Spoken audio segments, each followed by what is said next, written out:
Hindi mo ba mabuksan ang GCash mo? Sa bagong update ng GCash. Kung gusto mong malaman panoorin ang videong ito, huwag mong kalimutan mag-subscribe, like at share and then click the notification bell para updated ka sa Jowa Mo Este sa bagong video na i-upload ko. Ang una mong dapat gawin, ilagay mo lamang ang number ng GCash mo. Pagkatapos huwag mong pindutin ang next. Mali yan.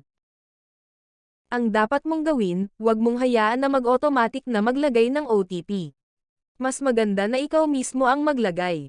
Upang lumabas ang keyboard mo, at doon ka na magpipindot para sa next step na gagawin mo. Hintayin mo lang mag-loading, dapat marunong kang maghintay, dahan-dahan lang para hindi siya nasasaktan pag minadali mo.